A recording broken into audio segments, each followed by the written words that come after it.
All right. Let's talk about the deal. I want to set it up by starting that our other friend Will, who loyal listeners will know is our backup podcast co-host. He assisted on this deal by being the guy who found the card that Roy ultimately got in the trade in the least likeliest booth.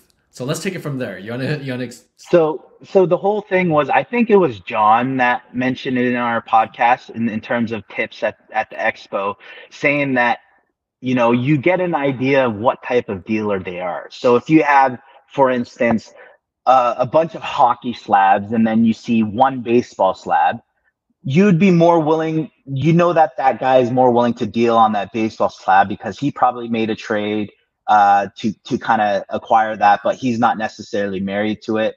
He would like to get rid of it. So that was the context of right. the Will assist. So Will, being a loyal listener, you know, pulled that practice and applied that. And it was funny because Clark, first thing we did was went to the PSA booth. So I Yep. would say you get the other assist because what happened was we had to wait in line for that Ovechkin that Right. Right. gemmed, which was amazing for your buddy. Congratulations, by the way. Okay. Uh, Yeah. but yeah, you got the assist because you put us right in that location. Because Roy, and I, we just decided to kind of like take a stroll while you're waiting, and Hmm. then that's where Will immediately recognized this Paul Skenes first Bowman Chrome Sapphire. It's black and Yes. it's numbered to 10. Crazy. So it was a PSA 9. So it's a pop 2. And he identified the slab in a bunch of Pokemon slabs. We're talking the whole booth was Pokemon except for that. And Will's like, hold up. This, this is exactly what John was talking about.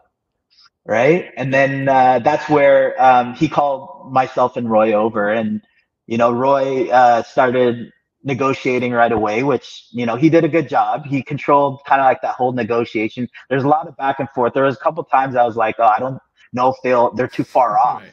but I And was Roy there had a as the bunch of advisor. Pokemon cards too. That was Yes, his. Roy, Yeah. yeah, and that was his thing, was he had a bunch of Pokemon cards that he graded. He pulled and graded that PSA 10 that brought enormous value. So at the end of the day, he was in it for half that amount.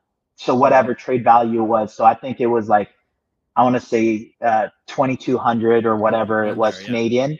Yeah. Um, yeah, he had probably half of that amount invested in those slabs. So Roy was looking for something where, he just graded these so he could get rid of them. He was still in profit, but find something that potentially could grow where he didn't have to sell 10 different slabs, Right. right? So this was a marriage for Roy in terms of his strategy, what he was looking for. He was looking for maybe a few month flip.